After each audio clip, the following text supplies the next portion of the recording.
कितने दिन में करेंगे गिरफ्तारी बताइए, बताओ सीओ साहब।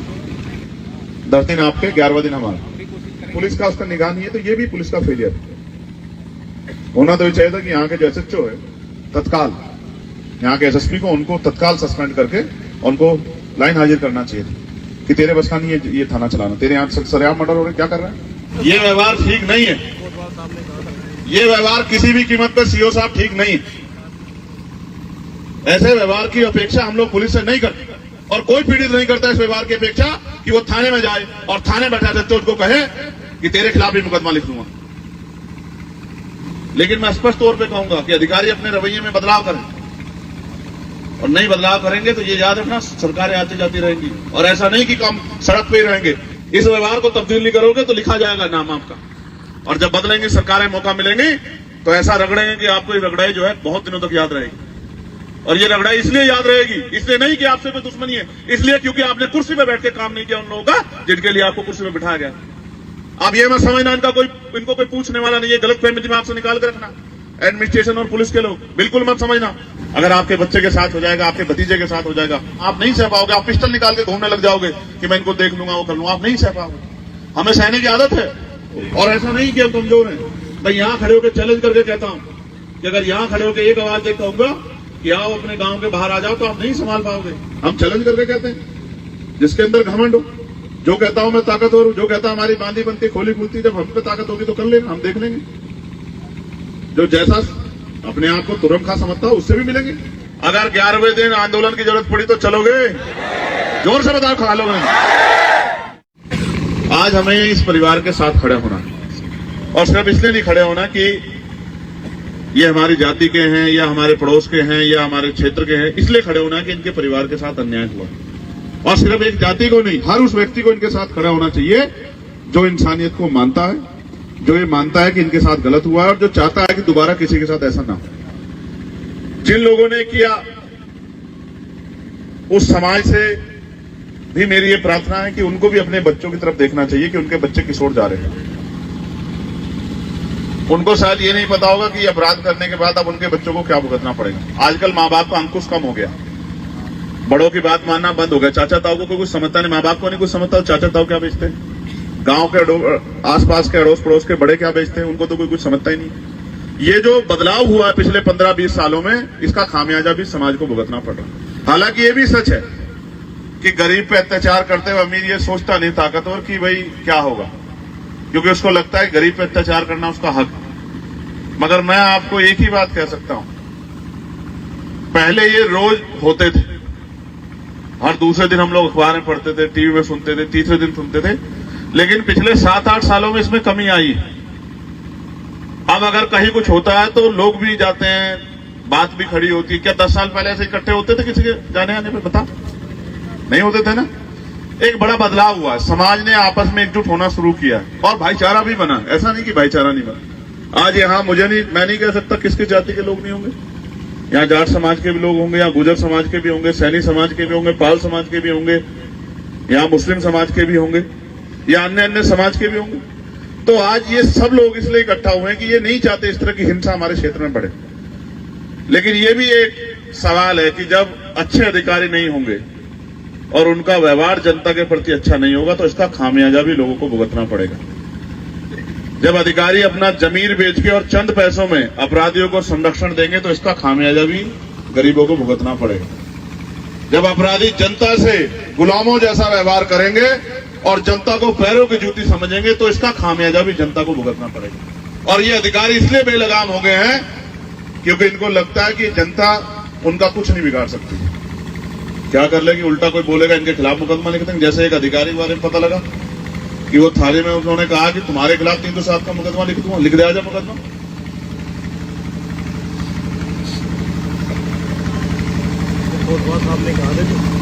ये व्यवहार ठीक नहीं है, ये व्यवहार किसी भी कीमत पर सीओ साहब ठीक नहीं है। ऐसे व्यवहार की अपेक्षा हम लोग पुलिस से नहीं करते और कोई पीड़ित नहीं करता इस व्यवहार की अपेक्षा कि वो थाने में जाए और थाने बैठा सच्चोट को कहे कि तेरे खिलाफ भी मुकदमा लिख दूंगा। ये व्यवहार की अपेक्षा हम नहीं करते और हमारे लोग हिंसा से कोसों दूर रहते हैं। नहीं लोग, हमारे लोग हिंसा का हिस्सा बनते, क्योंकि हम जानते हैं कि अगर हिंसा होगी तो हमारा ही नुकसान होगा, मरेंगे भी हम और कार्रवाई भी हम पे होगी, और हो सकता है मरने के बाद हमारे परिवारों को वो सब चीजें झेलना पड़े। इसलिए हम नहीं करते ऐसी हिंसा, हम नहीं हिंसा का साथ देते, हम नहीं करते किसी में हमला। लेकिन मैं स्पष्ट तौर पे कहूंगा कि अधिकारी अपने रवैये में बदलाव करें, और नहीं बदलाव करेंगे तो ये याद रखना सरकारें आती जाती रहेंगी, और ऐसा नहीं कि हम सड़क पे ही रहेंगे। 1 साल पहले बहुत अधिकारी हमसे कहते थे कि क्या चंद्रशेखर अभी तो बहुत समय लगेगा। मैं कहता था कि जिस दिन समाज मेरे साथ खड़ा होगा उस दिन देखना बदलाव हो जाए, और 1 साल में देखो क्या बात कहां से कहां चली गई है। जो सड़कों पे था उसको समाज ने, इस तमाम गरीब समाज ने दिल्ली भेज दिया है। और याद रखना, अगर इनका हाथ ऐसे मेरे सर पे रहा, मौका तो यहां मीरापुर में भी कोशिश की थी हमारे लोगों ने। मैं धन्यवाद दूंगा आप सब लोगों का कि आपने भरोसा दिखाया हम लोगों के ऊपर। कोशिश तो इन्होंने यहां भी की थी, वरना वो कोशिश कामयाब होती तो असेंबली में हमारी आवाज होती है। हम असेंबली में पूछते हैं कि ऐसे अधिकारी कुर्सी पर क्यों बैठे, आप मेरी बात को याद रखना। लेकिन पूछेंगे हम पार्लियामेंट में भी, कैसे निकम्मे अधिकारियों का कुर्सी बैठने का क्या मतलब बैठता है, जो तनख्वाह तो समाज गरीबों से लेते हैं और काम अमीरों का करते हैं, काम नेताओं करते हैं, काम पैसे वालों करते हैं। ऐसे क्या जरूरत है कुर्सी पर? इस व्यवहार को तब्दील नहीं करोगे तो लिखा जाएगा नाम आपका, और जब बदलेंगे सरकारें, मौका मिलेंगी तो ऐसा रगड़ेंगे कि आपको ये रगड़ाई जो है बहुत दिनों तक याद रहेगी। और ये रगड़ाई इसलिए याद रहेगी, इसलिए नहीं कि आपसे कोई दुश्मनी है, इसलिए क्योंकि आपने कुर्सी पे बैठ के काम नहीं किया उन लोगों का जिनके लिए आपको कुर्सी पे बिठाया गया। अब ये मैं समझना कि अनाथ है, अब ये मैं समझना इनको कोई पूछने वाला नहीं है, गलत फहमी में आपसे निकाल कर रखना। एडमिनिस्ट्रेशन और पुलिस के लोग बिल्कुल मत समझना, जो अच्छे अधिकारी होंगे उनका हम सम्मान करेंगे। और आप जानते हैं पुलिस की जितनी मदद मैं करता हूंगा, इनके साथ परेशानी 8-8 घंटे की ड्यूटी की जगह 24-24 घंटे ड्यूटी, 48 घंटे ड्यूटी करनी पड़ती। मैं अकेला आदमी था जिसने पार्लियामेंट में आवाज उठा के, और एक रिपोर्ट बन रही है अब कि इनको 8 घंटे की ड्यूटी मिले। बहुत सारी चीजें जो मैं नहीं कहना चाहता, क्योंकि मैंने एहसान नहीं किया, मैंने अपनी ड्यूटी की। लेकिन पुलिस का रवैया अच्छा नहीं है कि वो एक लाठी सबको हाँकना चाहते हैं, ऐसा नहीं, ये ठीक नहीं, ये नाराजगी है मेरी पुलिस। अच्छे अधिकारी भी हैं, मैं मानता हूं यहाँ अच्छे अधिकारी, और मैं मानता हूं अच्छे अधिकारी को रहते कार्रवाई भी होगी, लेकिन कार्रवाई में, न्याय में देरी भी न्याय को अवरुद्ध करने का काम होता है, न्याय को रोकने का काम होता है। न्याय करने से ज्यादा न्याय दिखना भी चाहिए। मैं हाथ जोड़ के पुलिस और प्रशासन के लोगों से कहूंगा, ऐसा व्यवहार मत करो। इसलिए मत करो कि सोचो कल किसी आपके साथ हो जाएगा तो आप नहीं सह पाओगे, आप नहीं सह पाओगे। अगर आपके बच्चे के साथ हो जाएगा, आपके भतीजे के साथ हो जाएगा, हम तो हर आदमी को, इंसान को अपना परिवार में, आप नहीं सह पाओगे। आप पिस्टल निकाल के घूमने लग जाओगे कि मैं इनको देख लूंगा, वो कर लूंगा, आप नहीं सह पाओगे। हमें सहने की आदत है, हमने सहा, हमें आदत है, हम लंबे समय से सहते आ रहे हैं, इसलिए हमें आदत है। लेकिन ऐसा नहीं कि हम इसको आदत बना के बैठे हैं। हम इसलिए करते हैं कि ठीक है, कानून व्यवस्था सही रहनी चाहिए, वरना आप देखो, ये बेटे बैठ जा, हम जा, बैठ जा, और बटन बंद कर ले, हवा ना लग जाए। हवा भी लग जाती है, हवा चल रही है ठंडी। इंसाफ अगर मांगने से मिलता तो सबको मिल जाता। शांत हो जाओ, शांत हो जाओ, शांत हो जाओ, अब उसकी तरफ मत ध्यान दो। आप देखो ये कितने लोग हैं, अगर ये सड़क पर निकल जाएं तो क्या कानून व्यवस्था ठीक रह सकती है? आप देखो, और ऐसा नहीं कि हम कमजोर हैं।